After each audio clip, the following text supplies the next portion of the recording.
Alrighty, well, welcome back.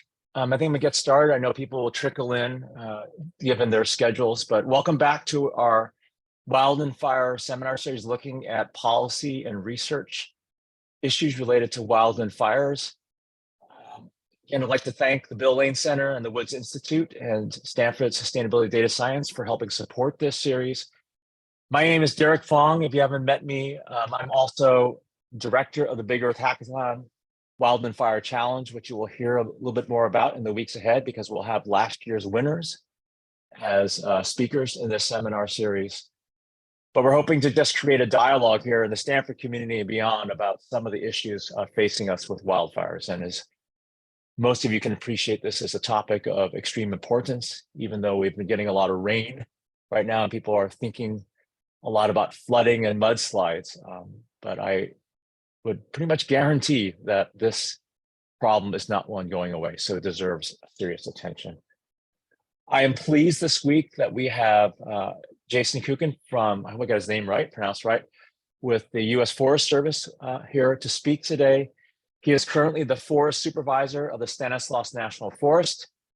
Previously, Jason worked on the Okanagan Wenatchee National Forest in Washington, the Chippewa National Forest in Minnesota, the Rocky Mountain Regional Office, and in Washington, D.C. He is active in various national fire trainings and programs, and I think he has a lot to say about the problem he's going to talk about today, and I hope we'll have time for questions, because I'm sure you have many questions of him. So without further ado, Jason, thanks for being with us today and sharing your time and some of the wealth of your expertise and experience with us. And I'm going to stop sharing my screen and I'll let you take it away from here. And people, if you have questions, I guess if Jason's in mind, feel free to interrupt him just by speaking up. If you are ultra polite, which is fine, raise your hand using the Zoom feature, or even if you're shy, you can put something in the chat and I will try to relay that question to Jason as well. With that being said, take it away, Jason. Thanks for being with us here today. No, perfect. And please do interrupt. I would rather this be a conversation than me just talking at you all. And so no issues at any time, just speaking up and asking clarifying or other questions. But it's an honor to be here. This topic of fire is important to me. And so for folks that don't know national forests and where they lie, the Stanislaus National Forest sits on the north side of Yosemite. So it's the Merced River to McCallum River, that area. It's about 900,000 acres in size.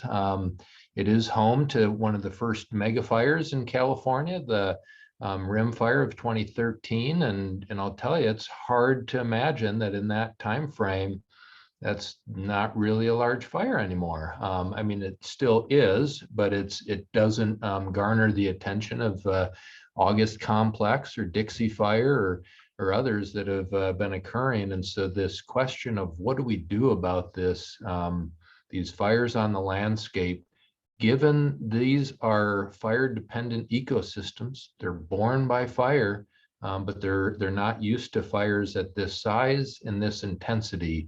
And so how do we change that back so that fire can be incorporated into the landscape? I'm going to share my screen in just a moment. I normally use Teams, and so if I do this wrong, tell me. But I'm trying to share my screen on Zoom. Got it. Okay, good. And so then what I want to do before I launch into the slides, and I have it altering the course, is tell you a little bit about why I'm here talking about fire. And that goes back to my childhood and some experiences I've had in my career. So I grew up in central Wisconsin on the banks of the Wisconsin River, fishing a lot, but I was able to get to Colorado in the Front Range a couple times a year with family there. And so grew to love the mountains, grew to love the Forest Service in the mountains. And so I had these visions of what the Rocky Mountains looked like. It in my mind looked like a whole lot of lodgepole pine standing in stand after stand. But then when I've been able to live in Colorado twice, first time in the early 2000s, next time late 2000s, early teens, and that landscape changed a lot with mountain pine beetle epidemic, fires coming in after that. And so that vision of what is and what a landscape should look like started to change in my mind. It wasn't just those decadent 100 to 120-year-old lodgepole pine stands that were dying. It was 30 to 50-year-old lodgepoles that were getting overcome by mountain pine beetle. And it's just that kind of ecosystem change. And so that started me thinking, there's something a little bit different here.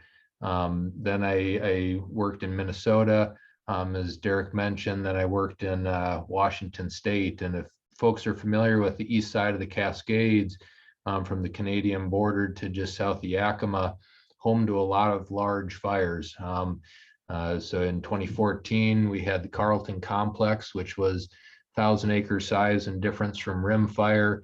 2015, we had 900,000 acres either on the forest or adjacent burn. Had 3 of my firefighters killed in a fire, and those events really had me thinking we have to do something different.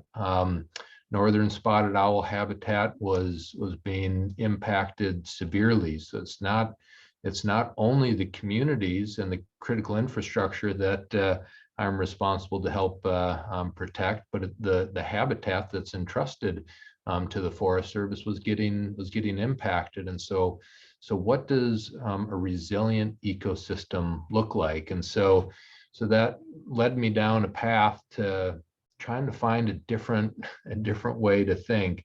And so talked a little bit about fires, but this map, about a year and a half ago, I asked our awesome GIS person here on the Stanislaus to put together a map of fire history in the Sierra Nevadas, which he did. And so if you go back to the 1980s and 90s and 2000s, those fires of 1987, that 87 complex lives large in people's minds in California and nationally. And I go to a lot of fire trainings and people talk about the 87 complex, and statewide, that was like 387,000 acres. In total in the 1980s in the Sierra Nevadas, 639,000 acres burned.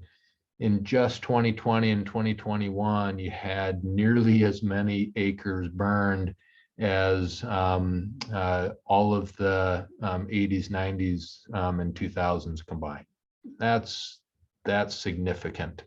And it's burning with intensities, that high intensity burn that is not allowing trees to come back. It's there's really no living material for thousands or tens of thousands of acres in some cases. That just dramatically changes how ecosystems function, how communities function, how our water systems work, and all of those associated impacts. And so that scale is pretty significant.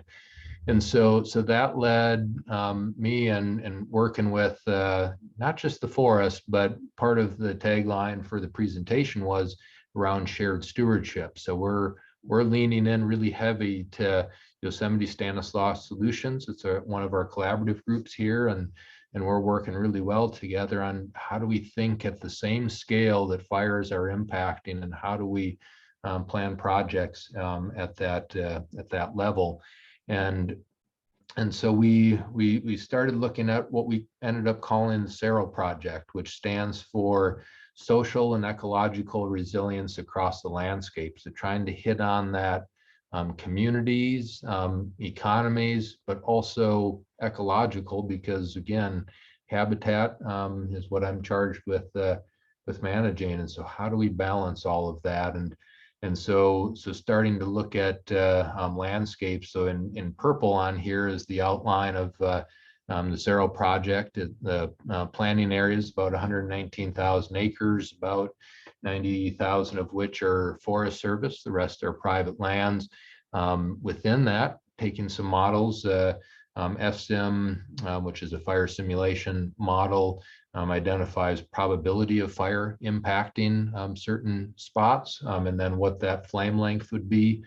8 feet flame lengths not being good. That tends to mean that you're going to get a crown fire, and depending on what the winds are like, then you're carrying a crown fire that will change change that landscape. And so so red not being good, we have a lot of red on both of those maps. And so what do we do about it? And how do we look at scale? And so I've talked about these things. And so we have a wooden water flume that delivers 90% of the potable water in Tuolumne County in a narrow, tight canyon within that project area. We have homes with trees all around that are in that wild and urban interface. Then we have California spotted owl and other species that rely on the landscape. So trying to address that.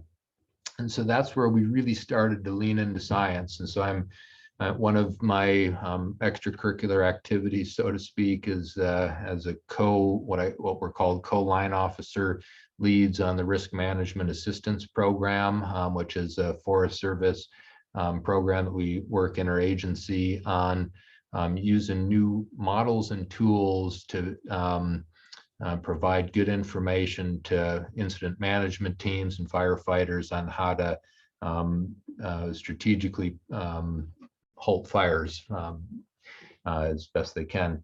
And so one of those products that we get to work with are potential operational delineations, or pods, that you may have heard of. And so those are generally using roads, rivers, and ridges to be able to contain fire should you get an unplanned fire. And so we're leaning into that, using that some models that are derived based on historic fires and success in halting fires on different aspects and things. And so we identified 17 pods within that Cerro project area. But we're not just trying to use that if there's unplanned or natural fire or man-made fire on the landscape. We want it to be for proactive fire use as well. So if we're to bring, again, these fire-dependent ecosystems, if we're to bring fire back in on our own behest through prescribed fire, how can we do that at scale? What does that look like when you have too many trees per acre? You have a lot of underbrush because of decades worth of fire suppression. How do we get to a different spot? Pods is one of those first steps. And if I'm going fast again, please raise your hand or just speak up. And so then we're starting to focus into what are those other treatments, because I'll tell you, there's some spots on the forest that willing to look at large scale prescribed fire, but generally speaking, this area is not one of them, except for the middle fork of the Stanislaus that had a natural fire years ago, and then we did burn it again, and that's kind of on, if you can see my cursor, on this north side of the project area. So looking at applying broadcast burning again here soon, but not quite yet. And so I see a chat. How do you identify? Do you want me to read it for you, Jason, or you got it yourself? Well, I'll read it myself. How do you Okay. identify what areas are most at risk to get the biggest bang for your buck? Do you think about potential area burned or human impacts in some combination? Perfect question. And so that's done in two different models. One of those is that pods. And so we worked with our Yosemite Stanislaus solutions to create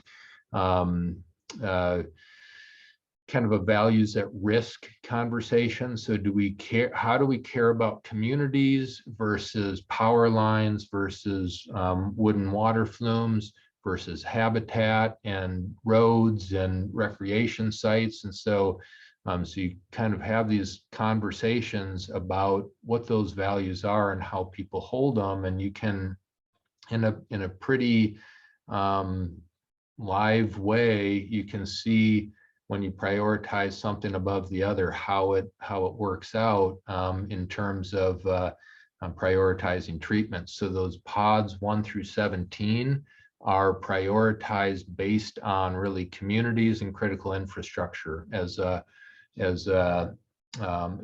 then wildlife habitat really around California spotted owl were our main 3 priorities that were identified. And so then those pods in those larger groupings are prioritized based on that. But those are still 5 to 10,000 acre areas, and still with limited capacity and resources, how do you prioritize? And that's where this next model called 4SIS. There's other scenario planner tools, a different name for it. It's part of Alan Egger's work, if you've heard of him. He's a part of Rocky Mountain Research Station. And so then this 4SIS model helps identify so spotted owl habitat. We know where those protected activity centers are, and we know what the rule sets are around protected activity centers. And so how do we prioritize treatments within and around those packs in order to both protect that pack as well as reduce broader scale fire in and around that pack? And so that 4SIS model is helping with a whole lot of algorithms I can't explain terribly well, but Alan and then our GIS folks here spent a lot of time with Alan, and we had Peter Stein and Hugh Safford and Dave Kuiken and a whole bunch of other folks that know that way better than me, really trying to hone in on and how do we prioritize those values again. Communities, critical infrastructure, and habitats. A great question, and so we used those models to help identify what those treatments are at what scale, all with the end goal in mind of being able to apply prescribed fire safely and effectively. Now, keep in mind, safely is as safe as we can get. I mean, fire remains fire. And so we spend a lot of time on burn plans, and we mine the weather, and we do generally very well. We have a 99.8% success rate on prescribed fires nationally, but I'm certain folks heard about a couple this last spring. And so we're trying to learn from those as well. But this is about how do we get fire on the ground in these ecosystems at scale, because that scale is really important. And so on this map, the red is ready for prescribed fire right now. Where it's green, that is commercial thinning, really, that's needed. So there's a lot of trees that need to be taken out and can be used for some other product. Orange is mechanical fuels reduction, maybe some of the biomass. We're trying to get some more biomass facilities in the area that can even take, say, Manzanita, that has a lot of BTUs, so that it can create energy, but reduce that fire risk. But I'll point out too, it's hard to see on the map to a degree, but there's also fuel breaks in blue. And so those fuel breaks, in my mind, are one of those essential steps, and it is our first step out of the gate, but they're not fail safe. Fuel breaks, by and large, in this ecosystem, give the best chance of success for firefighters to engage as safely as possible, but they don't stop fires in and of themselves. And so putting those in is our first step, following up with internal treatments later. But we started calling them fire management features, because those fuel breaks on that reactive side when we have an unplanned fire on the ground, but those are also our containers for broadcast burning. And so, yeah, the theory and strategy for fuel breaks has changed a bit over time, but it also is different depending on where you are. And some of our lower elevation, where you have more brush component and not many trees, they can be very successful. Same with Southern California. There's a lot of research showing that just because 99% of the fires in Southern California are started along roads by well, humans being humans, I'll say that fuel breaks along those roads can really be effective in halting fire and not having fire move. But it's also about placing them in the right spot at the right width. But one of the other changes is we've gravitated more towards a shaded fuel break. So it's not a fuel break that's clear of all material. There's still trees. It's just a canopy closure, more in the range of 15 to 25%, sometimes up to 40%, depending on where you are. So there's still trees there. If you drive up Highway 108 right now, you'll see a lot of work that's happened that looks really good, and that's all in a shaded fuel break area. And you know, to a degree, you still actually have more trees than a historic context, but they're smaller, but they should release a little better. And Marshall, I see your hand up there. Oh, thanks, Jason. Yeah, I didn't want to interrupt your flow on the fuel breaks. That was interesting. So whenever you can, just going back to the prescribed fire, I'd be interested. So you mentioned the one sort of risk, you know, a lot of populated areas. And so you're thinking about community, you're thinking about habitat. What, if any, are the other constraints that are important to you here? Are there different resource constraints for doing prescribed burns versus these other approaches? Are there regulatory constraints in terms of getting permits or getting burn windows constraining? Like what, if any, are the other serious constraints for you, and how would you sort of rank them? No, that's a great question, and that's I hate to do the it depends response, but so we have a really good relationship with our air board here in Tuolumne County. By and large, they're asking us, when are you going to burn again? Because they've seen what unplanned fire can do in terms of smoke, and so they're trying to get us to burn more. Now, we're not a class 1 airshed, whereas on the south side of the forest, as you get towards Yosemite, that's a class 1 airshed, and so there are more constraints about smoke, and yet still have a pretty good relationship as we move more north towards Highway 4, where smoke will go over into Lake Tahoe Basin. Similar constraints. And so it depends a little bit, and there's a lot of work happening around conversations for a little bit of smoke now can really avert a lot of smoke later, and if we can help meter that out. So to a degree, that's a constraint, but also opportunity for dialogue.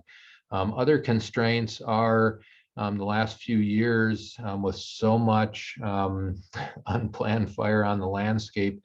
Capacity is a concern because, you know, we have, you know, I have folks that are out on fire assignments for 100 days or more in the backcountry working really hard, physically harder than I've ever worked. And then asking them, when you're done with that, let's go and burn. You know, you can only do that so much. And so we're trying to explore hiring more folks, but as everybody's experiencing, hiring people is a bit of a challenge these days. And yet we're trying to provide some more incentives and looking at things with housing and pay and otherwise to work through that.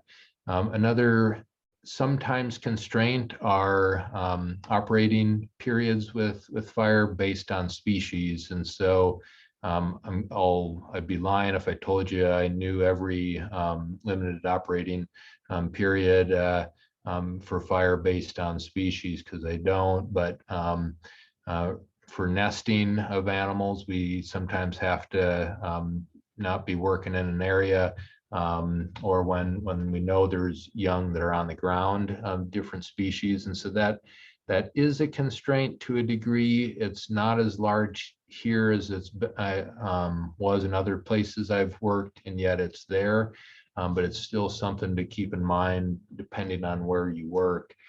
But I'll say the biggest constraint are those initial treatments and being able to kind of keep at a maintenance level where you can apply fire safely and at scale. And that's also to the effect of we had in the early 2000s, we had a large increase in our firefighter numbers. And a lot of those folks are starting to retire now. And so that knowledge and experience of how to accomplish large scale prescribed fires is retiring. And so trying to then add in some training components. And so we're going to be hosting some training opportunities here locally with the national team here soon, as one step down that, but we need to do more. And so we're exploring how to best do that. So those are some of the constraints, and yet it depends on where you are in the country on what other constraints are. But another great question, because that is the end goal, and it's the end goal in a lot of forests is to apply fire broadly under our behest. So. And and so then going to this capacity and money conversation, we were moving forward on this Searle project, getting to decision this last year, just at a great time. So then the bipartisan infrastructure law was passed, and then the Inflation Reduction Act passed, and both of those carried a lot of money for the Forest Service to be able to do proactive fire and fuels projects. And so we were one of the first 10 landscapes as part of this wildfire crisis strategy that was named. Another one in California originally was the North Yuba project on the Tahoe. There's just last week, there were more announcements for the Plumas National Forests, 4 forests in the Southern California, and then Klamath Basin project that goes into Oregon as well as California, and then Trinity project on the Shasta Trinity and Six Rivers. And so we have a 305,000 acre project area for Stanislaus Landscape Project, which includes Searle, plus on the other side of Highway 108, a similar sized area. And we're starting to look at NEPA for that and should be announcing that here shortly. But this is all trying to work through that collaborative group YSS, as well as Great Basin Institute, Institute for Bird Populations. And then we have a master stewardship agreement with Tuolumne County. So really trying to take some innovative approaches to get to scale so that we can get to burning faster.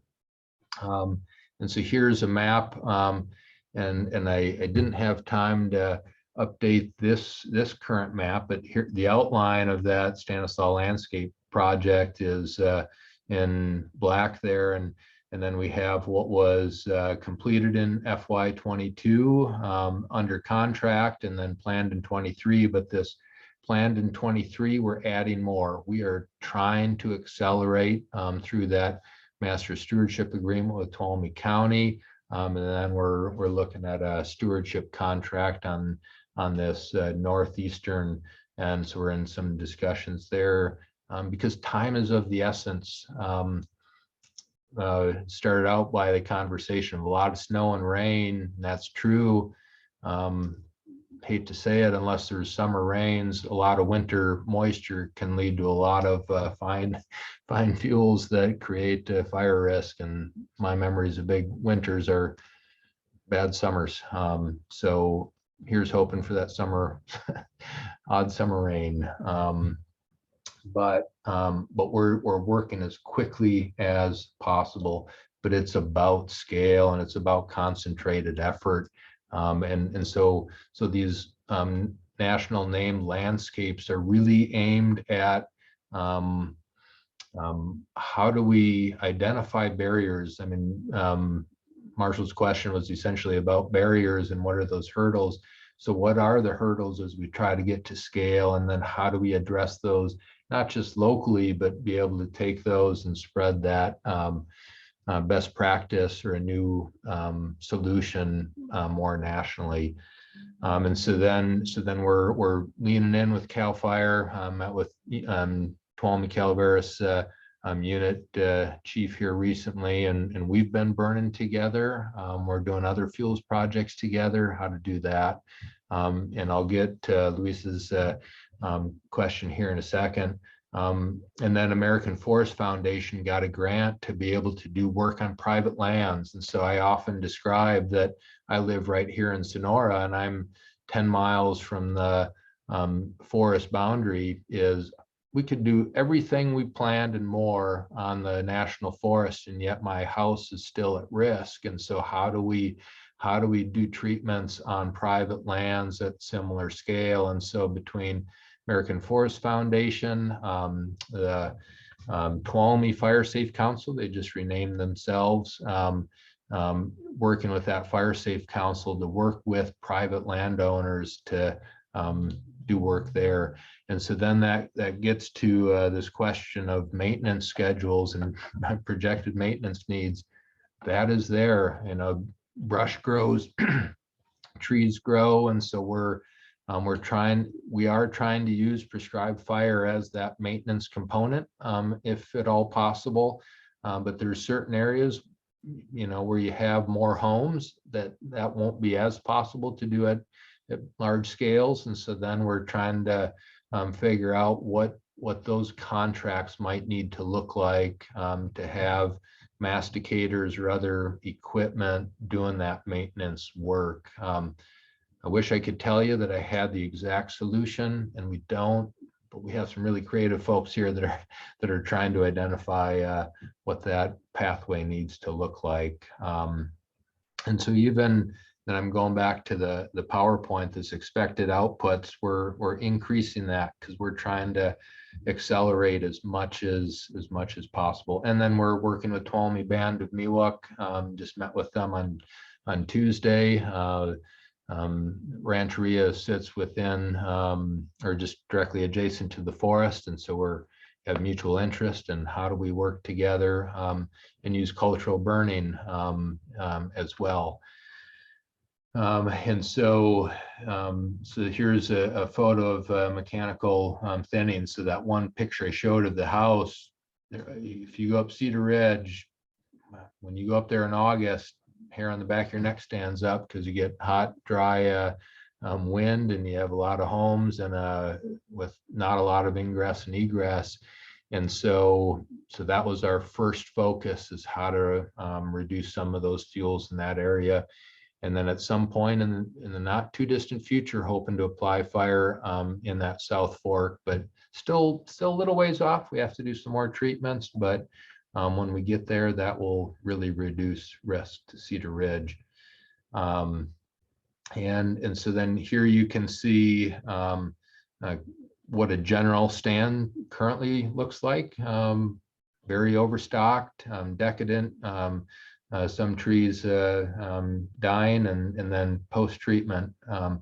There will be some more underbrush that comes up. That would be a historic context, but not with the underbrush component that we currently have with manzanita, deer brush, and others. And so trying to get more to a historic context. And so two important things here: the experimental forest burn. So Stanislaus Tuolumne Experimental Forest, Eric Knapp, Malcolm North, a number of other high-profile researchers spend a lot of time up here. And so this experimental forest burn that we did just a few months ago, really important for that long-term research. And so the research they're doing, we're trying to apply, I'll say, across the street. So how to have the right forest composition so that we can properly apply prescribed fire and get the effects we're looking for. And we did just that with the strawberry burn this past spring. And so do more, got to do more. And so then what does the future look like? Now, this is a model, and all models are imperfect to a degree, but if you remember that first map, there's a lot less red in these models post treatments, and so that's also keeping in mind that we need to move quickly. And then on the other side of the highway, our next project area would be somewhere in this vicinity. And so if we can do that work as well, then that risk to Strawberry and Twain Hard and Cold Springs and Pinecrest and other great spots up Highway 108 will be further reduced. And so that's our hope. That is what we're aiming for. And that was the presentation. But these have been great questions, and would love some more. Well, thanks, Jason. That was really illuminating and place near and dear to my heart. I go backpacking, always drive through 108 every year and see the damage of the recent fires and stuff like that. So I have some questions, but I can contact you offline. So I will hold off unless other people don't have questions. So I want to open the floor to questions. Bruce, you went live. So do you have a follow-up question? Yeah, I'd like to get back to what I thought was kind of an interesting statement you made. You were talking about that your house is 10 miles from the areas where you're doing all the treatment. So talk a little bit about, you know, as a resident, do you try to get either the private owners or the city to get it? What can you do to sort of, because it doesn't do a lot of good, obviously, to you if if there are a lot of private lands that are going to start the fires, then you know you're in trouble. So talk a little bit about how you talk across jurisdictional lines with cities and you know, private owners. No, that's a great question. And you know, so I wade into that conversation a little bit timidly, and here's what I mean by that is folks look at the Forest Service, and Forest Service, you work on National Forest System lands, and being a small community, folks generally know what I do for work, and so anytime you start wading into what should happen on private lands, you start getting some glances around, wait a minute, you don't have jurisdiction there. And that's true. I don't have jurisdiction in my official capacity on private lands. And yet as an agency, we have a large state and private forestry organization. If you go back to 1905 and Gifford Pinchot, he envisioned an agency that was nearly half and half, that you would have a lot of private foresters that would work on private lands, helping make forestry plans. But over time, that was given to state agencies. And so CAL FIRE is really that agency for California. And so I work with Unit Chief and the Fuels Forester for TCU, and then work through YSS and that Fire Safe Council to encourage acceptance of those models, and then being able to take that information to private landowners, which they've been doing. And so we're doing that work, and then we're also exploring how to be able to have contracts that we work with Tuolumne County Forest Service money doing work on Forest Service lands, but then CAL FIRE money to work on private lands adjacent, so that fuel break or that area of fuels treatments continues on private lands, because it's really expensive. And so we started that in 2019, I want to say, by getting a CAL FIRE CCI grant, Climate Change Investment Grant, that included LIDAR on all NFS lands as well as private lands down to 1,500 feet in elevation, so that model could be replicated on private lands. And so that's how I wade into it. So Jason, let me ask you a question. I mean, this comes up with flood maps, so it may be different, but sometimes owners are resistant to these liability maps because it affects their insurance rates or whatever. That happens a lot with floods. Does that also happen with wildfires? Do you run into that? Oh, absolutely. We have some employees that live up Highway 108 that lost their homeowners insurance, and then they go through the FAIR plan. I know a couple people that are paying over $10,000 a year for fire insurance, plus homeowners insurance on a 300 $100,000 house. Wow. That's a lot of money. And yet that is changing people's perspectives, and what they want to do now. In my little neighborhood, it is literally across the street where people have lost their homeowners. I've been able to keep mine so far.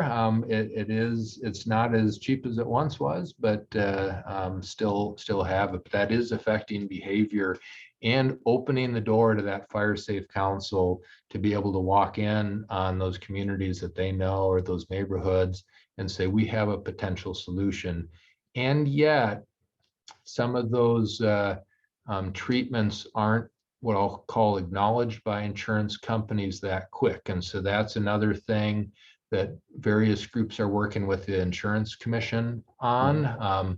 That's not us, but I know folks are working on it because it's changing where people want to live and buy. But it's great. Well, this whole topic about insurance is something that Derek and I have been talking about, and because it's not clear where the conditions they put on insurance come from. Are they coming from science and evidence, or are they coming from practice historically? Is there a real need to sort of upgrade that with some real testing so that you guys are on the same page as to which of these field treatments really merit, some consideration by the insurance companies? Yeah, and so Nature Conservancy is working on some of that. I don't know their current status, but trying to get into conversations with some insurance companies about what if people do this treatment? Could you in real time change their insurability and what that cost is? So that's one other group I know is working on that question set, and it's a big deal for some businesses. I won't say who, but a couple of folks that have businesses on or around the forest are now over $1 million a year for fire insurance. And it's like, well, what if they put half of that into adjacent fuels treatments? Could they then have some reduction in fuels work? And so those questions are going on, and so I know that some insurance companies use some of Alan Agar's other work, his fire sheds mapping, but I don't know what those conversations are in the background. So great question, Seth. I don't know all the people involved, but I know there's some, and so thanks for working on it. It's a big deal. Thanks for the question, Bruce. Before I get to Emma, I just want to give a plug for next week's speaker. We have Bob Roper next week from the chair. He's the chair of the California Fire Safe Council. It's a nice segue into what Jason talked about. But I'll turn it over to Emma. You have a question? And well, before, Bob and I were just at a meeting where we both sit on Wildland Fire Leadership Council together. I'm one of the chairs, and Bob comes to meetings, and we were together at an in-person meeting here recently. Great guy. Love Bob. Yeah. Okay, well, he'll be here next week. Maybe you can join us, Jason. You can take the audience seat. Emma.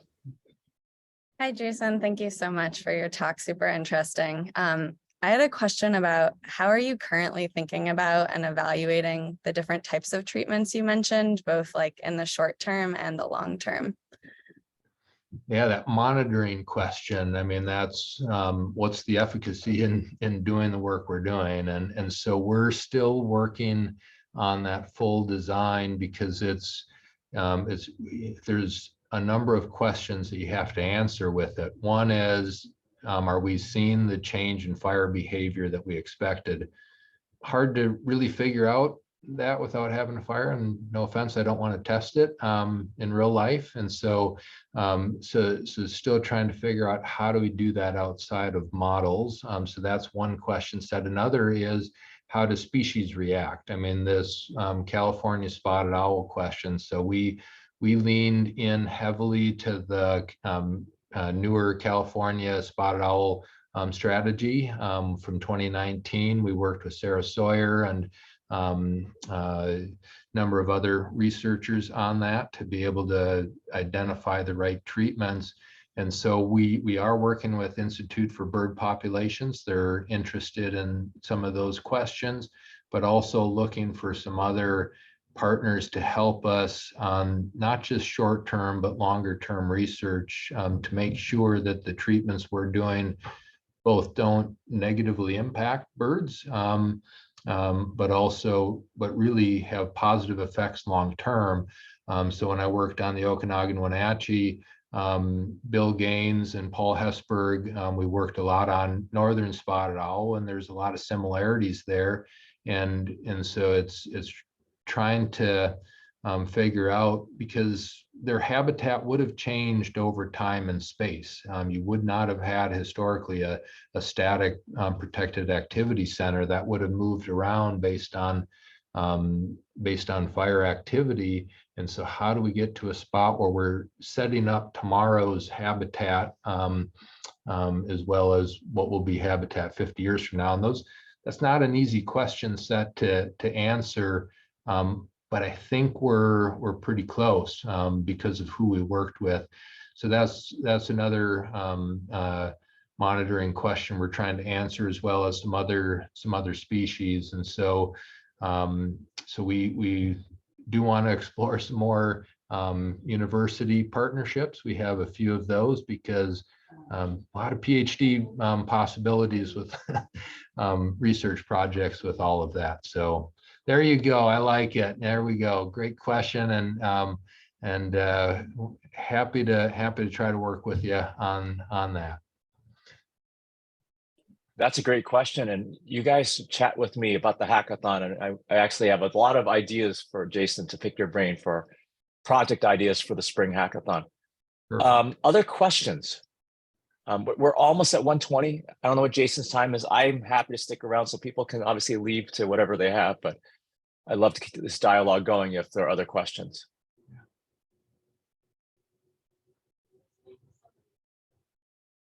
If not, I'm going to follow one more question for you, Jason, because I put you on the spot because just if you were here last week, Michael Wara talked about the Clean Air Act and the recent proposal to change those thresholds for both annual and acute emissions. And I was encouraged by you stating that, if I heard correctly, that your local air quality district said, hey, are you going to do some more prescribed burns? Is there any suggestion that sort of direction or language is going to change? Or are they still pro prescribed burns and not too concerned about elevating the local air quality standards? Yeah, so the PM 2.5, I'm assuming is what you're yes, talking I am. about. Yeah, and so open for public comment right now, and we're as an agency working on some responses to that because it's a trade-off. So Paul Hesburgh, who's with Pacific Northwest Research Station, I always love to steal one of his quotes, which is, how do you want your smoke? How do you want your fire? And so it's a matter of what does that look like, and how do we manage that together? And so the tension in that question is around people that have health issues, and so smoke can be impactful to people's health, and even on prescribed fire. And so I would say, what can we do about that? And what I mean is, how can we use other funds and abilities to get air purifiers and other things to folks, and be able to highlight when we're going to burn, do our best to identify those days where you have days where smoke will go up and out and not hang in areas for extended periods. And so I'm hopeful there, and I'm hopeful that air districts such as the Tuolumne Air Board will respond to that, because these areas will burn. There's no chance that we can say, well, we just don't want fire anymore. And so being able to have a discussion about what that fire looks like, that's the dialogue. So that's my hope. I know there's a lot of question sets around it, and a lot of interest. So I don't know where it will end, but I'm hopeful. Yeah, I'm hopeful too. I mean, Michael did, and I think we're all sort of holding our breath there, because prescribed burn is a lot better than a big fire. And it's just trying to appreciate that. But like you said, you brought in a really good question about health issues. If you don't mind, Jason, Louisa has a question as well. Sure, please keep them coming. Great question. Hi, Jason.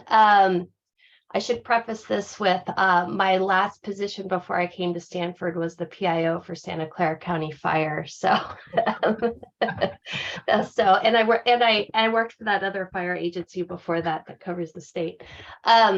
So I'm curious, as you know, on the suppression side, we have pretty much outplayed our available resources over the past couple of summers, and we've addressed a much different fire scenario than we have historically.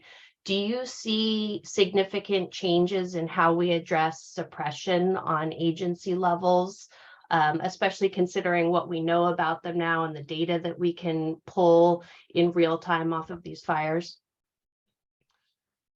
I do see a number of shifts, and so that risk management assistance program that I mentioned earlier, that's one of the tool sets is around suppression difficulty index and potential control lines. Second set, and so CAL FIRE has a similar type model, and I'm blanking on the name of it at the moment, but it uses similar algorithms. But I'm seeing more of a leaning towards those because fires are moving so rapidly and they're so large that, having placing line, not necessarily always directly adjacent, though that sometimes is exactly the right answer, but sometimes you have to work. We're going to take 3 days and we're going to let that fire come so that we can burn off of this ridge in a back burn. That we're seeing more of that occurring with greater success because these fires are really resistant to suppression, which they've always been, but they're becoming more so, especially on some of the weather patterns we see in summer lately. But that technology is changing. Some other technologies that are informing work are UAS. So drones, being able to use that to get real-time information on fire behavior, how fire's moving, where personnel is, and that's really important. But also that values at risk conversation, that's really important. It's best done before fire's on the ground, and being able to identify what those values are, where they are, how important they are. Everything's important to somebody, but is it how do things weigh out? Because we don't have capacity in 2021 to do everything we want to do. And so what do we want to focus on? What do we really want to protect? And then how to place that capacity as best we can. So all of those are getting us to a different place, and yet going to that PIO side, those are some challenging conversations with communities on we can't stop it here. What we're doing is this and this and this. And so trying to create some platforms by which to speak to what that plan is, why we can't put people everywhere, and how are we trying to approach this fire. So hopefully that answers your question. That was a good one. It does. Thank you. Great. Any other short questions before we close out? Well, I just want to thank you again, Jason, for joining us today. If you have any follow-up questions, I'm sure you can look them up on the web, but I'm happy to forward any follow-up inquiries you have for Jason. I'm going to follow up with him on some stuff. And as I promoted, we have a lot of great speakers coming up this quarter, including Bob Roper next week, who's chair of the California Fire Safe Council. So I encourage you to attend next week. And for the students in the audience, please contact me. I'd like to tell you a little bit about the wildfire challenge that we're going to have in the spring. I think it'll be very much of interest to you. And Jason, I'm hoping to get some thoughts and ideas and project ideas from you in the days ahead. But thanks for everyone's attention. Thanks for the questions. Thanks for a great dialogue. And we'll see you again soon. Take care. Thank you all. Bye. Thanks, Jason.